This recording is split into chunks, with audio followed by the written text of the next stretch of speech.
Shalom. Thank you for volunteering to be a ritual usher at Congregation Ohev Shalom for this High Holidays 5779.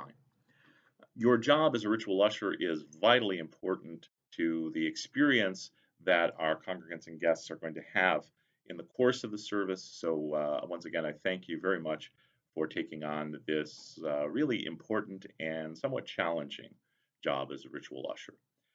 Under the rubric of ritual ushers, there are three general categories. One is the lead ritual usher. That's kind of the person who's responsible for coordinating the efforts of the ushers, making sure people get up to the bima and come back down again, physically get up and down. The second are those folks who are deployed in the congregation, usually one on each side of the sanctuary and the related overflow area, locating the people who have honors coming up, getting them, sending them up to the front, guiding them which way to go if they need to get up to the front. And then we have an individual whose job it is to be the liaison between those ritual ushers who are out in the congregation, who are lovingly called runners, because you got the most walking around to do, and the lead ritual usher. The lead ritual usher is stationed facing, if you're facing the bima, on the cantorial side, all the way over to the wall, but back from where the choir is going to be sitting. So again, along the wall in that far corridor or far aisle that runs along the wall between the last row of seats on the cantorial side, and maybe 4 or 5 rows in back from the front.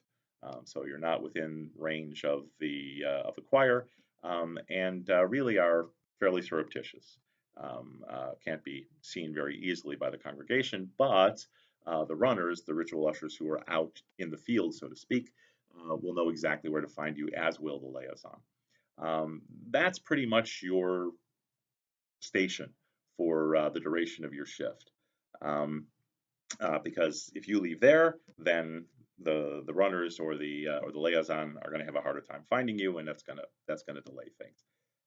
So you're sort of prominently placed there, but yet sort of kind of humbly placed there too. So we can't notice you quite as much. We won't distract people around you who are praying, in other words. When folks are being brought up, are being sent up for their honor, they're going to be staged in the front row on that side, on the far section of the cantorial side. We're going to have that row blocked off. It's going to say reserved. There are going to be a couple of rows behind that are going to be reserved. Those are for the members of the choir. Now, important footnote here. The choir will be singing on the first morning of Rosh Hashanah. The choir will be singing at Kol Nidre.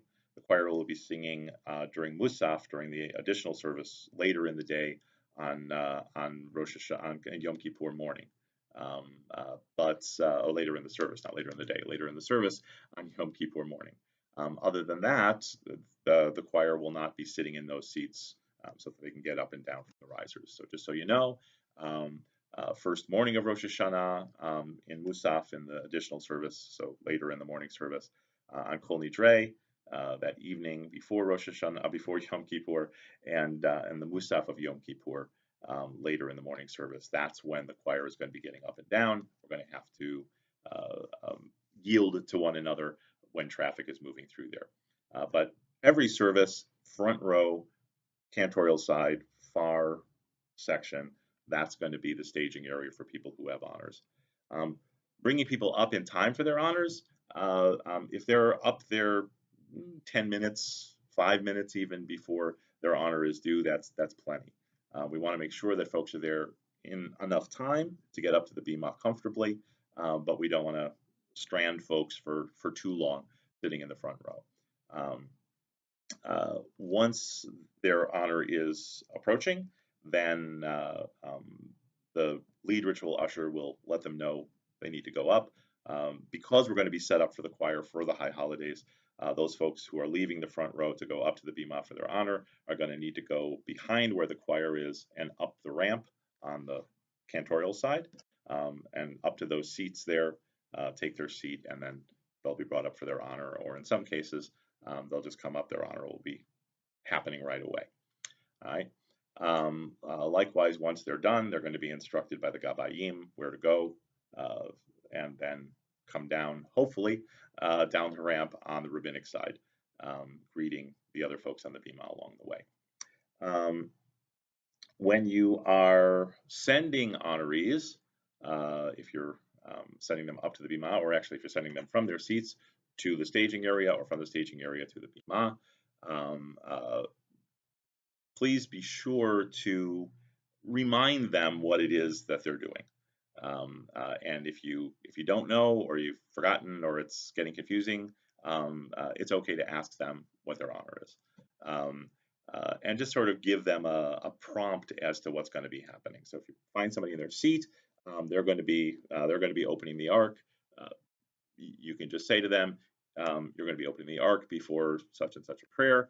We're going to send you up to the front. You're going to take a seat there. The ritual usher up there will send you up when it's time, and the folks on the bima will let you know exactly what it is that you have to do, where you stand, and when to do it, and then when it's time to leave. So don't worry, we'll direct you on everything. If they have a concern, you can answer it if you know.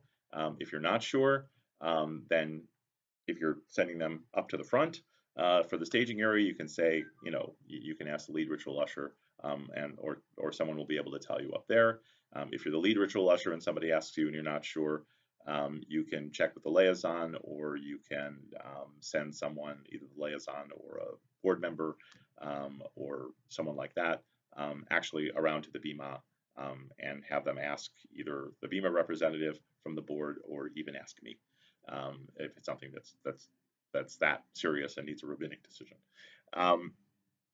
Likewise, when they're coming down, if you can help direct them, if they don't seem to know where they're going, and you're within range, that's fine. But the folks on the bima will probably take care of that. One last very important thing for ritual ushers is, you're absolutely going to need to confer with one another once in a while. You're going to need to confer with the lead ritual usher. You're going to need to confer with the liaison. Probably need to confer with certainly the people who are having the honors, but probably even with other folks once in a while where you're trying to locate them. We need to make sure, however, that those conferences don't turn into extended conversations. There's a balance that we're trying to strike between being, friendly and conversational, and being distracting. When a conversation is going on in the back of the room, in the aisle, on the side over by the lead ritual usher, it is distracting for the folks who are nearby trying to pray. More importantly, it can be very distracting for the people who are leading the service, particularly because everything's happening on the cantorial side there. When Cantor Roebuck is singing, if there's action going on, if there's conversation going on, if there's some kind of tumult going on, it's a distraction for him. The other thing you should keep in mind is the acoustics in the sanctuary are very tricky, and you can never be quite sure when you're standing in any particular place where what you're saying can be heard. There are nodes where you get echoes, and there are also nodes where the sound of even a normal conversational tone makes it all the way to another part of the sanctuary, or, believe it or not, all the way to the bima. The first year we were in our building, our new building, the 7th graders sat in a particular area, the B'nai Mitzvah class, and I could hear every word they were saying up on the bima.